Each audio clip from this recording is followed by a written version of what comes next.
Queridos irmãos, graça e paz do Senhor Jesus sobre nós nessa noite do dia do Senhor. Vamos, nessa noite, dar sequência à série de exposições que temos feito na Epístola de Paulo aos Filipenses.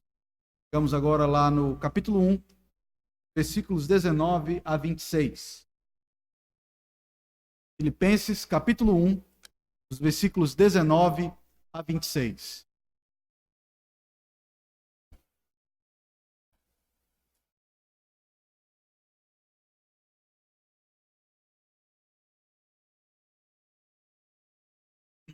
Filipenses 1, 19 a 26, esse que nos diz a palavra de Deus.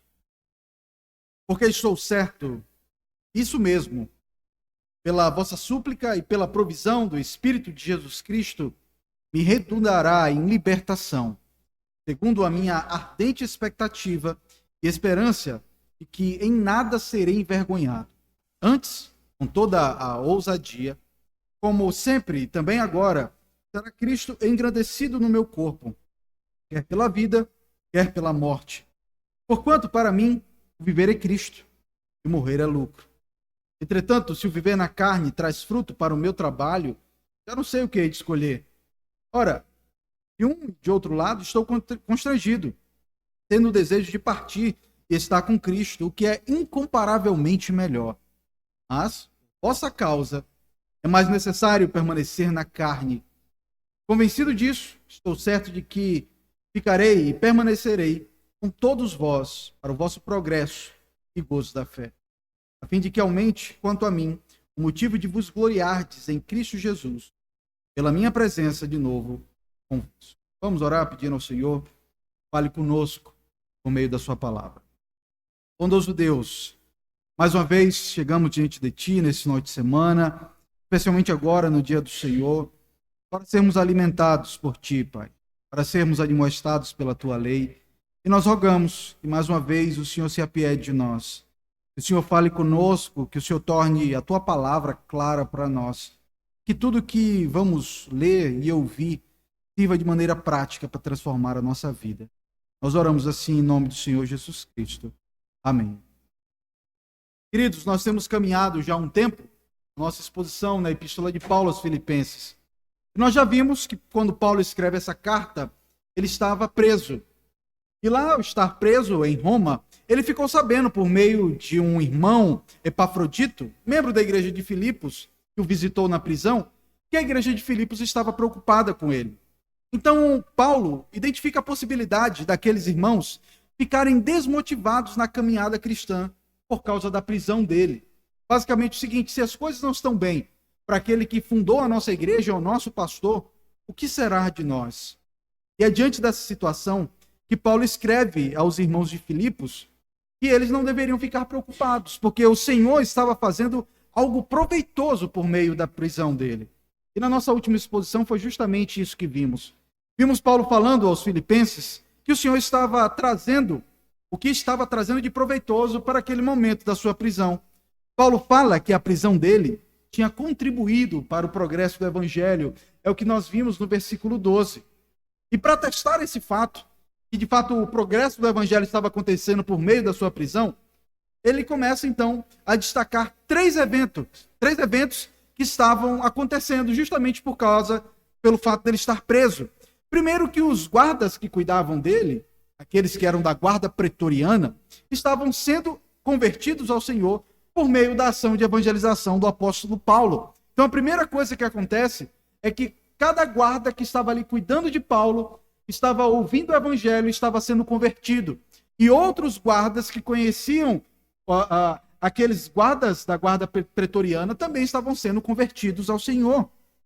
E mais, os crentes de Roma estavam sendo encorajados para evangelizar ainda mais diante do exemplo do apóstolo Paulo. É basicamente o seguinte: se Paulo, ali preso na iminência de receber a pena capital, estava firme pregando o evangelho, por que eles que estavam soltos não haveriam de fazer a mesma coisa? Então a prisão de Paulo e a motivação de Paulo pregando o evangelho inspirava aqueles crentes que estavam ali na cidade de Roma. Mas em terceiro lugar, Paulo diz que líderes da igreja de Roma, que estavam com inveja do prestígio dele entre os crentes da igreja de Roma estavam pregando ainda mais. Eles passaram a anunciar ainda mais o evangelho, ainda que com a motivação errada, para eles não perderem um posto dele, o local deles. Mas os pastores da igreja de Roma começaram a pregar de maneira ainda mais intensiva o evangelho de Cristo. E é com esses argumentos que Paulo busca aquietar o coração dos crentes de Filipos, fazendo com que eles confiem no Senhor, e que o Senhor governa todas as coisas com sabedoria. Agora, então, no texto que temos diante de nós, Paulo passa a compartilhar com eles a expectativa que ele tem em relação ao seu futuro, especialmente em relação ao resultado do seu julgamento. Então, o argumento de Paulo é basicamente o seguinte: e agora, Paulo, você está preso. O que a gente faz agora? Fiquem tranquilos. Está dando tudo certo. Você está pensando que está errado? Mas o povo está convertendo, o povo está pregando mais, os crentes, a liderança, ainda que pela motivação errada, a liderança da igreja de Roma está pregando ainda mais o evangelho. Tá, mas qual é a sua expectativa, Paulo, em relação ao que vai acontecer com você daqui para frente? E é justamente isso que o apóstolo Paulo responde. No versículo 19, o texto começa afirmando o seguinte: porque estou certo de que isso mesmo, pela vossa súplica e pela provisão do Espírito de Jesus Cristo, me redundará em libertação. Aqui o apóstolo Paulo demonstra a certeza de que ele vai ser liberto. O isso mesmo, ele fala aqui, porque eu estou certo de isso mesmo. Isso mesmo o quê? O que é isso? Aqui o apóstolo Paulo está se referindo. Ele está justamente ligando aquilo que ele citou nos versículos anteriores, onde ele fala primeiro da conversão dos soldados da guarda pretoriana, também da evangelização dos crentes de Roma, que tinham Paulo como modelo a ser seguido, e também a maior dedicação dos inimigos de Paulo na evangelização. Ou seja, tudo isso haveriam de redundar na sua libertação. Ou seja, seria utilizado por Deus para a sua libertação. E Paulo tinha uma convicção: veja, eu estou certo. Ele estava certo que seria solto. E essa é a mesma convicção que ele apresenta um pouco depois, lá no capítulo 2, versículo 24, quando ele diz o seguinte: estou persuadido no Senhor de que também eu mesmo brevemente irei. Veja, ele fala no capítulo 2, versículo 19, que ele vai mandar Timóteo até eles, até Filipos. E depois, no versículo 24, ele diz: e eu estou certo que não só vou mandar Timóteo, como também eu mesmo vou chegar aí depois. Como sabemos, irmãos, Filipenses, a carta aos Filipenses faz parte de uma coleção de epístolas que Paulo escreveu no período da prisão. Outra epístola desse período também é a epístola Filemon, onde também Paulo expressa a sua expectativa de libertação. Lá em Filemon, versículo 22, nos é dito o seguinte: e, ao mesmo tempo, prepara-me também pousada, pois espero que por vossas orações vos serei restituídos. Paulo estava certo que seria liberto, que ele iria encontrar os crentes de Filipos e que ele também haveria de encontrar Filemon. Bem, irmãos, essa certeza de Paulo não é só um pensamento positivo. Porque, veja, vamos pensar positivo, né, gente? Ó, daqui a pouco eu vou sair da prisão e eu vou ver vocês aí de Filipos. Pensa besteira não, gente. Vocês também aí, lá, você, Filemon, não pensa besteira não, já eu vou estar aí. Será que é só pensamento positivo que o apóstolo Paulo está apresentando? Não, irmãos. Havia alguns motivos para que ele pensasse dessa forma e que ele contava com algumas coisas para poder crer na sua libertação. E eu quero destacar duas coisas. Primeiro, a súplica dos irmãos de Filipos. Ou seja, através das orações deles, o apóstolo Paulo seria liberto. Porque eu estou certo de que isso mesmo, pela vossa súplica, eu serei liberto. Então o apóstolo Paulo está certo de que os crentes de Filipos oram muito por ele. E Deus haverá de ouvir o pedido que eles fazem a Deus. Mas há um segundo aspecto, também por meio da provisão do Espírito de Cristo. Porque eu estou certo de que isso mesmo, pela súplica, em primeiro lugar, em segundo lugar, e pela provisão do Espírito de Cristo, me redundará em libertação. Essa palavra aqui, provisão, ela pode ser traduzida do grego também como a ajuda. Ou seja, por meio da ajuda do Espírito, veja que o E aqui é um E maiúsculo, ele está se referindo ao Espírito Santo, o Espírito que é dado por meio da obra de Cristo, ele podia ter confiança de que ele haveria de ser solto. Ele podia confiar na ação do Espírito Santo, porque o próprio Senhor Jesus Cristo falou o seguinte para os seus discípulos, alertando-os a respeito da perseguição. Lá em Marcos 13, versículo 11, nos é dito: quando, pois, vos levarem e vos entregarem, não vos preocupeis com o que haveis de dizer, mas o que vos for concedido naquela hora, ali falai. Porque não sois vós os que falais, mas o Espírito Santo. O ponto de Paulo é que ele confia primeiro na oração dos crentes de Filipos, na intercessão, e também Paulo está se referindo à convicção que ele tinha de que no momento em que ele estivesse diante do tribunal para ser julgado, o Espírito Santo haveria de dar sabedoria a ele para ele poder se defender. Mas, sem dúvidas, Paulo sabia que estava nas mãos do Senhor. A sua liberdade ou não dependia dos homens, dependia da bondade de Deus. E ele diz: olha, continue orando por mim. E acreditem, o mesmo Espírito que tem atuado por meio do meu ministério é o Espírito que, quando eu estiver diante dos juízes, é o Espírito que vai me dar sabedoria para eu saber responder os meus acusadores. Meus queridos, vejam o coração do apóstolo Paulo. A paz que ele tinha ao saber que tinha uma igreja orando por ele. Meus irmãos, tenham certeza que não há nada melhor para um pregador, especialmente por aqueles que passam por tribulações, do que saber que a sua igreja ora por ele. Saber que os seus irmãos e amigos, aqueles a quem ele pastoreia, olham para ele com amor. Não esperando ele se dar mal, mas ora. Abençoa, Senhor, o irmão Paulo, lá, pregando o evangelho na prisão, aonde quer que ele esteja. Meus irmãos, como nós precisamos, nós pastores precisamos da oração de vocês.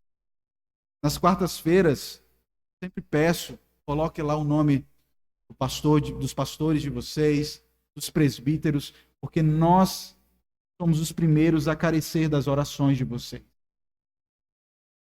Também saber que o Espírito Santo nos conduz é algo maravilhoso. Outra coisa que podemos destacar é o fato de que, mesmo crendo plenamente na providência de Deus, Paulo não deixa de destacar a responsabilidade humana da necessidade de orar ao Senhor. Veja, se Deus já decretou todas as coisas, para que eu vou orar? Nós estudamos isso. Decretos eternos, providência. Nós confiamos que Deus decretou tudo que vai acontecer na nossa vida. Deus não é pego de surpresa diante de alguma coisa que acontece. Mas por que orar? Deus sabia se Paulo haveria de sair ou não da prisão.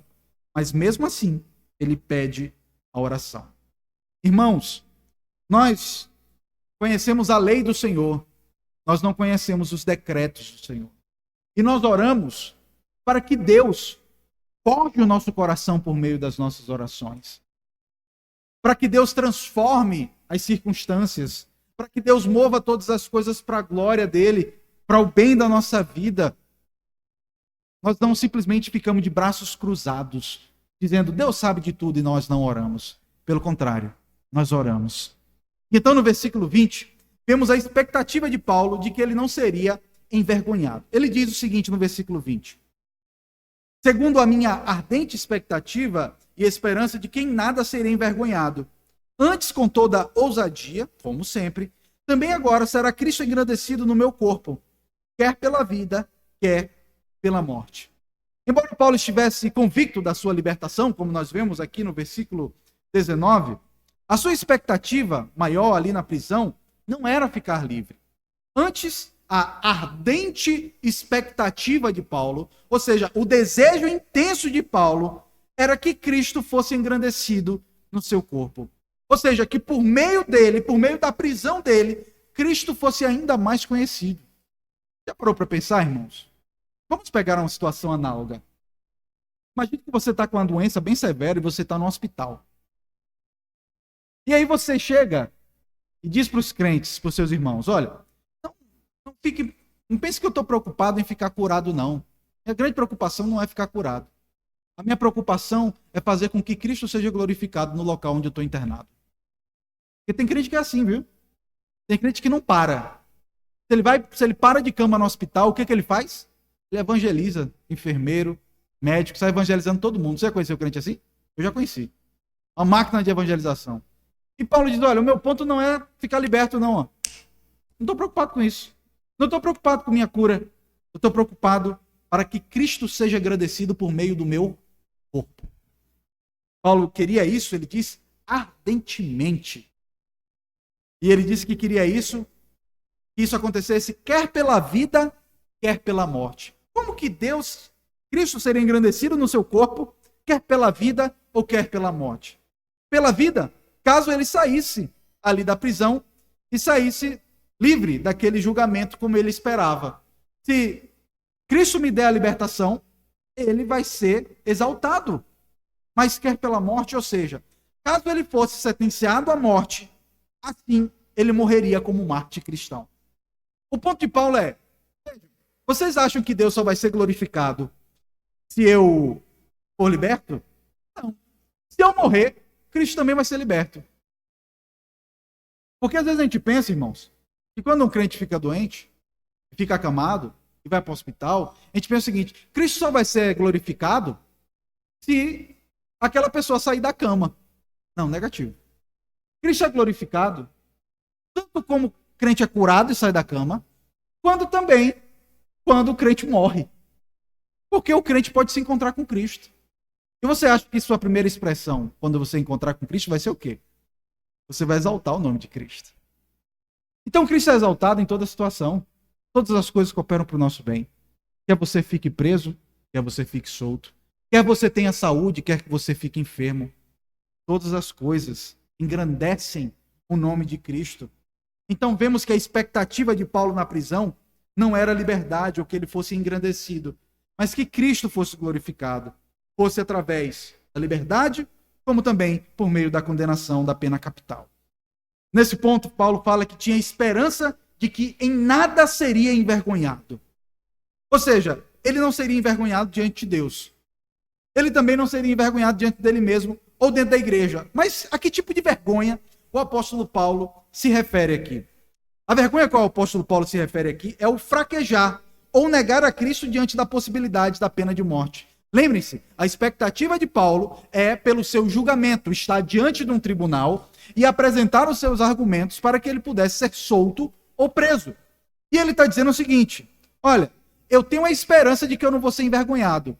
Ou seja, eu tenho esperança que quando chegar lá na hora, que eu estiver diante dos mestres da lei judaicos, quando eu estiver diante das autoridades romanas, eu não vou envergonhar o evangelho.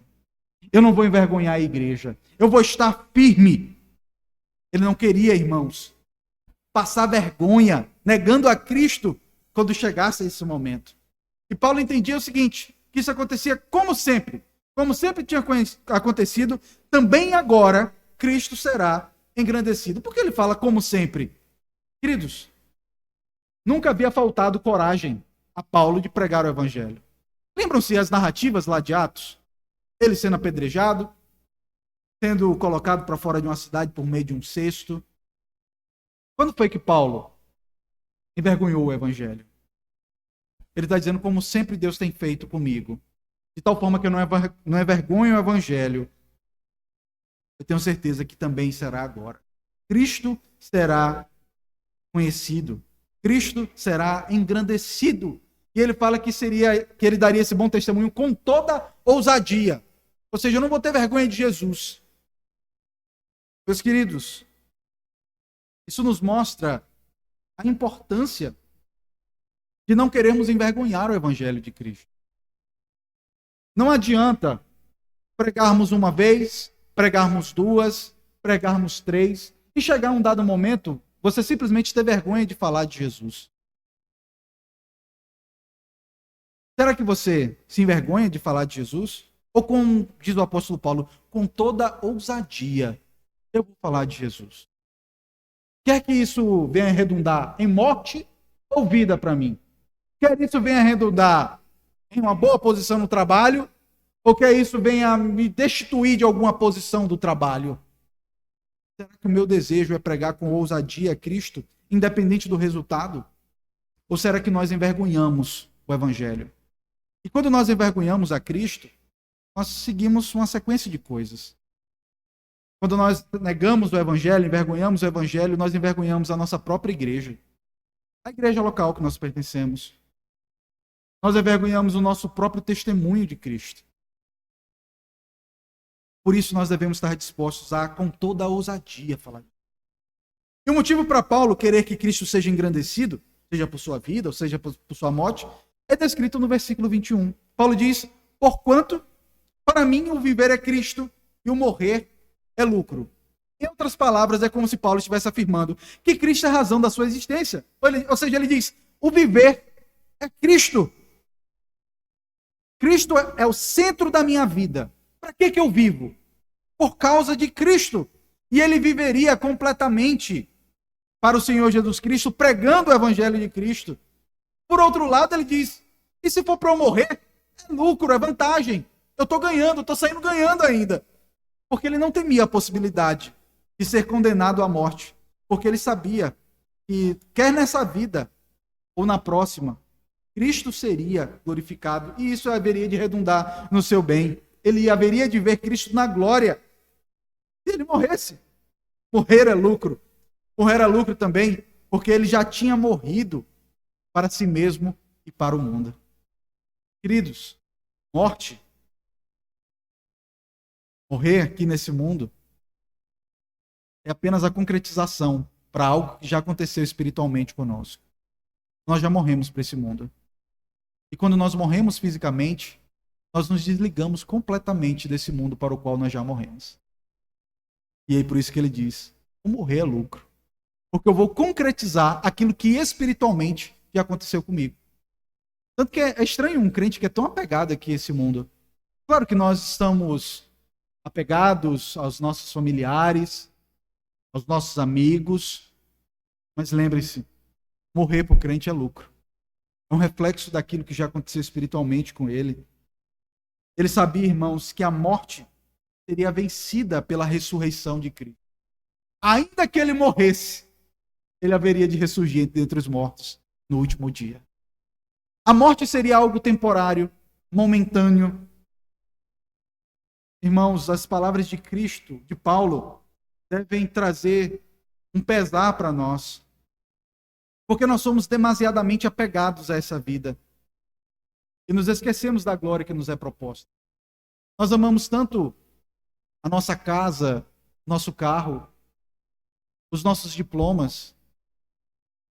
Amamos tanto a posição que temos. Estamos tão apegados a esse mundo. Será que você poderia dizer hoje que o morrer é lucro? Meus queridos, tantas vezes nós amamos tanto essa vida, esquecemos da vida do Senhor Jesus Cristo. Certa feita eu brinquei com um jovem: Jesus está perto de voltar. Não, pastor, peraí, não, antes de eu casar.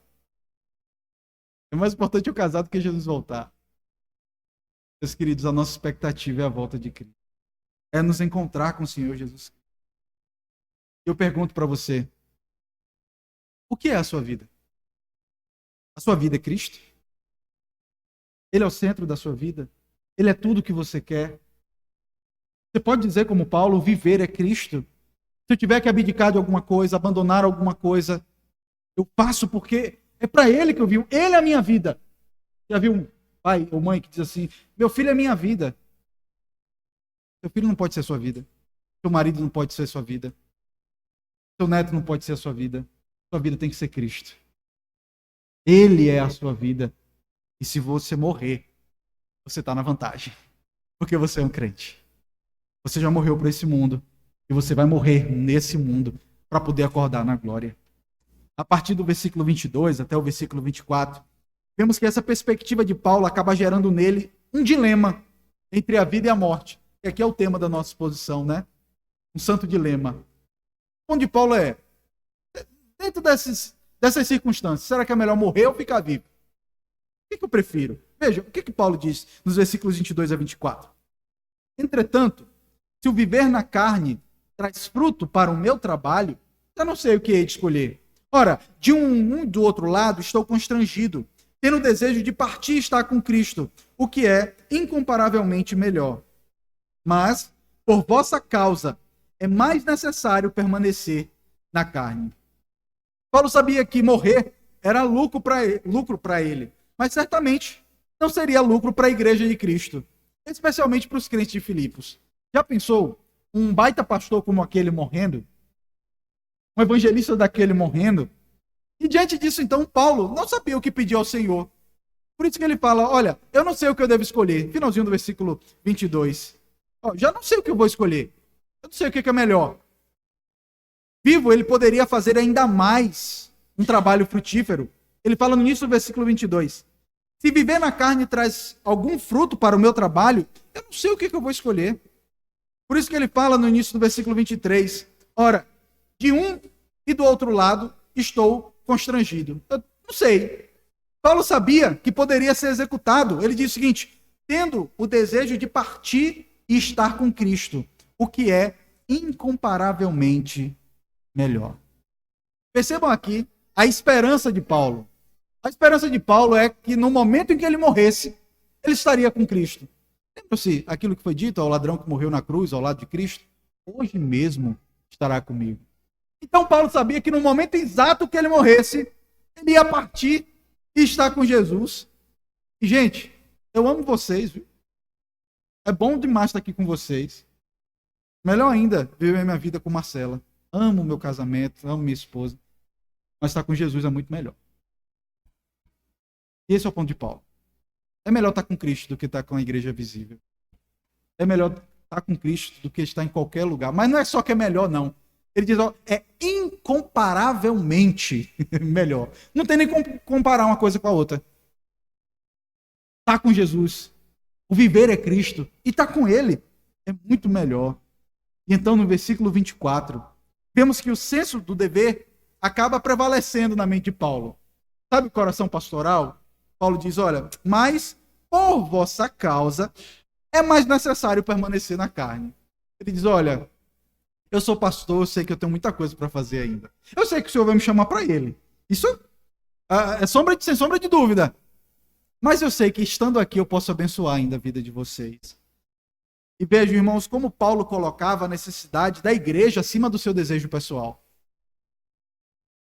Paulo não está só pensando, olha, eu quero morrer mesmo para estar logo com Jesus. Não, olha, talvez estar com a igreja, servir a igreja, seja algo proveitoso. Era necessário, porque ele entendia que tinha muito a contribuir ainda com a igreja militante de Cristo.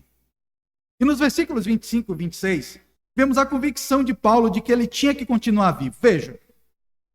E convencido nisso, versículo 25, estou certo de que ficarei e permanecerei com todos vós, para o vosso progresso e gozo da fé, a fim de que aumente, quanto a mim, o motivo de vos gloriardes em Cristo Jesus, para a minha presença, ou melhor, pela minha presença, de novo convosco. Ele diz, eu estou convencido. Ou seja, a minha convicção era que, de fato, era necessário continuar por mais um tempo, viver mais um pouco por amor aos crentes de Filipos. E ele fala, e convencido disso, ou seja, certo de que eu vou servir a vocês, ele falou no versículo 24, porque acreditava na sua sentença, que a sua sentença seria positiva com a sua libertação, por causa do versículo 24. Paulo também fala que queria ficar livre para voltar a eles, porque eu estou certo de que ficarei e permanecerei com todos vós. Eu vou desfrutar da presença de vocês. Mas então, Paulo, você quer ficar vivo só para ficar com o povo, com os crentes? Ele tinha 3 objetivos para reencontrar os crentes de Filipos. Qual eram, então, os motivos, os objetivos de Paulo para permanecer vivo e reencontrar os crentes de Filipos? Primeiro, para o vosso progresso. É o que diz aí o finalzinho do versículo 25. Paulo sabia que, por meio do seu ministério, os crentes de Filipos ainda poderiam progredir ainda mais na fé. Irmãos, qual é o papel de um pastor? O que tem num coração pastoral? Em primeiro lugar, fazer os crentes progredirem na fé. Mais do que pregar para converter pessoas, algumas pessoas pensam nisso, né? O papel principal do pastor é pregar para que pessoas se convertam. Não. O papel principal do pastor é pregar para que os crentes progridam na fé. Cristo disse para Pedro, apacenta as minhas ovelhas. Em primeiro lugar. Esse é o papel principal de um pastor. Cuidar das ovelhas que Cristo deu para ele. E claro, como todo crente, ele deve anunciar o evangelho. Ele deve pregar o evangelho de Cristo. Então Paulo diz, olha, porque eu quero que vocês cresçam na fé. Irmãos, como que um pastor precisa desejar isso? Como que um presbítero precisa desejar isso? O presbítero não tem que querer, e pastor não tem que querer uma igreja cheia. Mas que a igreja em que ele está não seja mais formada por crentes meninos. Lembra-se do apóstolo Paulo falando lá aos Efésios? Que Deus deu dons à igreja para que não sejamos mais como meninos, agitados por todo vento de doutrina, de um lado para outro, para que vocês progridam na fé. Esse é o papel principal do coração de um pastor. E segundo, para o vosso gozo na fé. Ou seja, para que eles pudessem ainda mais ter fé em Cristo, ter alegria de Cristo. E em terceiro, para fazer com que os crentes de Filipos tivessem mais motivos para agradecer a Deus e se gloriarem em Cristo. Ele fala no versículo 26, a fim de que aumente quanto a mim o motivo de vos gloriardes em Cristo Jesus, pela minha presença de novo convosco. Eles fariam isso, pois veriam que Deus havia ouvido a oração deles em favor de Paulo. Já pensou? Você passou tanto tempo orando pela libertação de Paulo. Paulo está já quase com a forca no pescoço. Depois de um tempo, ó Paulo lá de novo. E Paulo, passou, escapou, né? Já viu crente que vai para o hospital? Já põe o irmão fulano, vamos orar vamos orar para que Deus conforte a família. Já viu isso? Aí você começa a orar, e daqui a pouco o irmão fulano voltando para a igreja. Tem um colega nosso lá do trabalho de capelania que ele, no período da pandemia, passou por muitos apertos. Muitos apertos. E não foram poucas vezes que o pessoal começou a orar, pedindo a Deus que conforte a família dele. E ele está lá ainda pregando o evangelho, como capelão. Então, queridos, Deus tantas vezes, ele nos conforta, ele aumenta o motivo de nos gloriarmos em Cristo, pela presença do povo dele, e crentes no meio do povo dele. Nós nos alegramos em Jesus. Porque pessoas que nós achávamos que era caso perdido, e fulano já foi. Não, é fulano aqui de novo. Tudo pela providência de Deus. Nós podemos exaltar o nome do nosso Senhor. Bem, irmãos, como de costume, eu quero concluir a nossa posição hoje com 4 aplicações bem objetivas, bem diretas. A primeira aplicação que eu quero trazer para nós, diante desse texto, é que nós devemos saber que a soberania de Deus não exclui as nossas orações. Irmãos, tantas vezes nós confiamos tanto na sabedoria de Deus, ou melhor, na soberania de Deus, e devemos saber que de fato Ele é soberano, que nós não oramos mais. Eu quero crer que você não ora tanto, porque você confia na soberania de Deus. Mas ainda assim, isso não é motivo para que você deixe de orar. Você não sabe quem Deus vai curar, você não sabe quem Deus vai converter, você não sabe. Lembra-se quando Deus falou para Paulo, Paulo, fica aqui porque tem muita gente nessa cidade. Deus não disse, olha, tem fulano, fulano e fulano e fulano. Deus disse para Paulo quem era? Não, só disse, olha, tem muita gente, prega. Porque a gente não sabe qual é o desígnio de Deus, a gente não sabe qual é o decreto de Deus. E é por isso que nós oramos, irmãos.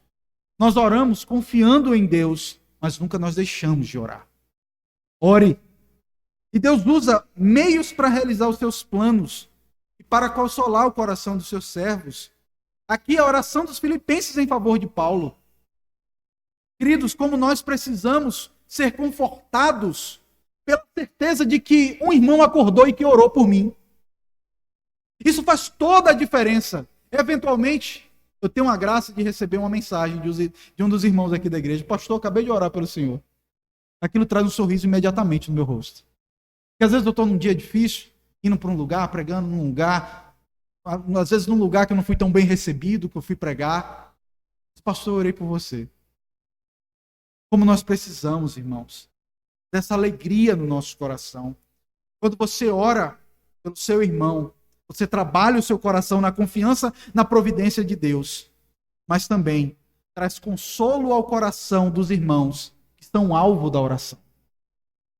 Paulo era consolado ao saber que os crentes de Filipos oravam por ele. E nós fomos consolados ao sabermos que os nossos irmãos oram por nós. Por isso, Não deixe de orar pelos seus irmãos da igreja. A listinha dos que estão passando por dificuldade. Mande uma mensagem, não precisa nem ligar. Se você não gosta de ligar, não quer atrapalhar a pessoa, no momento que ela puder, ela responde.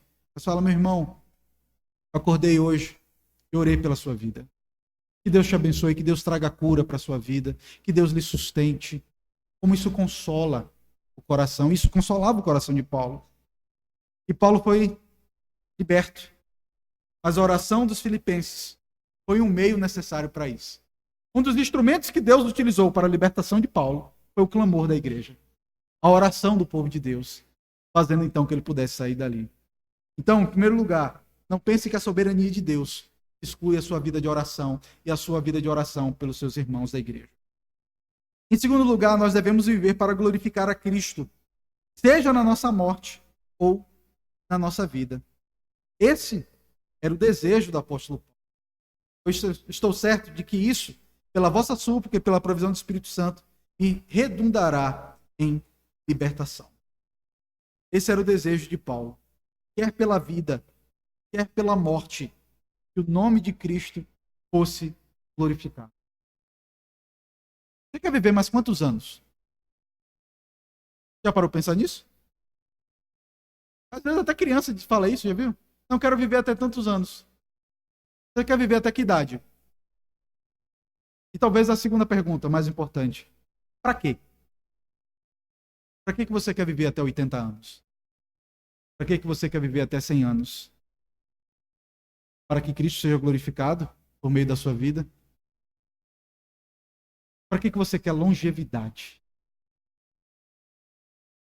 Tantas vezes nós vemos no mundo hoje a luta pela manutenção de uma estética de pessoas que aparentemente não envelhecem. Isso dá tanto dinheiro, irmãos. Maquiagem, botox, cirurgia, tanta coisa. Porque o povo não quer parecer que está envelhecendo, né? Eles querem viver muito tempo. Para quê? O nosso desejo tem que ser para que Cristo seja glorificado. Paulo queria continuar vivo para poder continuar abençoando a igreja. Paulo queria continuar vivo para continuar servindo a Deus. E esse tem que ser o motivo. Para que você quer acordar amanhã? Que seja para glorificar o nome do Senhor Jesus Cristo. E é nesse momento que eu preciso falar com as crianças, vocês filhos da aliança. Qual é o motivo da sua vida? Por que você existe? Para que você está aqui nesse mundo? Não é para que você seja um bom profissional. Não é para que você tire as melhores notas na escola, apenas. Não é para que você fique rico. Não é para que você case. Mas o motivo pelo qual você está vivo é para que Cristo seja glorificado por meio da sua vida. E Cristo vai glorificar o nome dele por meio da sua vida. Meu filho, minha filha, você não precisa ser um bom profissional para que Cristo seja glorificado por meio da sua vida. Você não precisa ser rico. Você não precisa ser famoso. Você não precisa ser um mega empresário. Você só precisa ser piedoso. Você só precisa ter vida de oração. Você só precisa ter a sua vida aos pés de Cristo, no altar do Senhor. E aí sim você vai dizer, valeu a pena. Valeu a pena. Porque que adianta um homem ganhar o mundo inteiro e perder a sua alma? O bem mais precioso que vocês têm, meus filhos, é a alma de vocês na presença de Cristo. E que o motivo da sua existência seja crescer, não só em estatura, mas em graça. Assim como o Senhor Jesus Cristo cresceu. Ele cresceu em estatura e graça, no conhecimento da palavra de Deus. Que vocês cresçam assim, para que vocês vivam cada dia para a glória do Senhor Jesus Cristo. Em terceiro lugar, eu quero lembrar aos irmãos que crente não precisa ter medo da morte. Tem gente que diz, pastor, eu tenho medo da dor da morte, né? Mas crente não tem medo da morte não, viu? A morte é lucro para os crentes. Pois todas as alegrias, prazeres e riquezas desse mundo não são nada comparados com aquilo que Deus tem preparado para nós depois da morte. Um pastor, quem eu trabalhei, fui presbítero dele, quando ele ia comunicar que um irmão da igreja tinha falecido, ele dizia, hoje o irmão ou a irmã fulana foi promovido à eternidade. No dia que morreu. uma promoção na vida do crente. Você saiu para uma condição mais gloriosa. Por isso, crente, não tenha medo de morrer. Lembra na época da pandemia? Ou ficou meio piruta da cabeça, né? Um medo de morrer. A gente não precisa ter medo de morrer. Porque você não vai viver nem um dia a mais, nem um dia a menos do que aquilo que Cristo determinou. Já viu aquelas tipo de morte aleatória? A pessoa tropeçou, bateu a cabeça e morreu. O outro foi, o caminhão passou por cima e ficou vivo. A nossa vida não está ao léu. A nossa vida está de acordo com a providência de Deus. Não tememos a morte, queridos, porque já morremos. Na verdade, morremos e temos a expectativa de estar com Cristo. E essa certeza de Paulo estava afirmada na sua convicção da graça de Deus por meio de Jesus. Lembremos, aqueles que estão em Cristo, ainda que morram, viverão. A morte não é nada para o crente, porque Cristo venceu a morte ao terceiro dia, e nós estamos com Ele, e nós vamos ressuscitar. Assim como o Senhor Jesus Cristo ressuscitou, nós haveremos de ressuscitar. A morte é um interlúdio na vida do crente. É um momentinho passageiro que nós esperamos o dia de Cristo Jesus. Mas a minha quarta e última aplicação é para você que está conosco nessa noite, que não tem Jesus como seu único e suficiente Salvador. Hoje, você pode ter a morte como lucro e a vida como Cristo. Meu querido, saiba que a morte não é um fim, mas o início de uma vida ao lado de Cristo. E para que você possa viver nessa vida, você precisa morrer. Para que você possa viver nessa vida, você precisa morrer. Você precisa morrer para os seus pecados. Você precisa morrer para o mundo. Você precisa morrer para a sua carne. Morra para que você encontre a vida em Cristo. Morra para si mesmo. Assim como o apóstolo Paulo disse, não sou eu, mas quem vive, porque eu morri. Mas Cristo vive em mim. Por isso, nessa noite, morra para você mesmo e viva para Cristo. Deixe que Cristo te dê a verdadeira vida. Deixe que Ele lhe dê, como Ele prometeu, a vida em abundância. Eu vim para dar vida e vida em abundância. Mas isso não acontecerá enquanto você não morrer para você mesmo. Em que os seus projetos e os seus planos caiam por terra, para que o plano de Cristo, a obra de Cristo, seja o ponto principal da sua vida. Que você possa dizer, assim como João, convém que ele cresça e que ele diminua. Você possa dizer, assim como o apóstolo Paulo, o morrer é lucro e o viver é Cristo. Oremos, queridos. Senhor, obrigado pela tua palavra, que nos mostra que é na vida, que é na morte, estamos vivendo em vantagem. Sempre sairemos ganhando como vencedores, porque a nossa vida, Pai, não depende, a nossa alegria não depende de estarmos vivos ou mortos. A nossa alegria depende de estarmos em Ti. E abençoa a vida de cada um dos irmãos, para que, em meio, Pai, ao desejo de vivermos muitos anos, que o desejo de Te servir seja o foco principal. Nos ajuda, Senhor, a sermos homens e mulheres de oração, que oram uns pelos outros, especialmente por aqueles que estão amarrados em uma cama, sofrendo, passando por dificuldade, e que isso possa trazer alento, paz ao coração de cada um desses irmãos que sofrem. Ó Pai, se há alguém no nosso meio nessa noite que não Te conhece, permite, Senhor, que por meio da ação do Teu Santo Espírito ele possa morrer para ele nessa noite. Dá vida, vida em abundância, vida com verdadeira alegria, que é a vida que nos é legada pelo Senhor. E nós oramos assim, Pai, confiando em Ti. Nós oramos em nome de Cristo Jesus. Amém.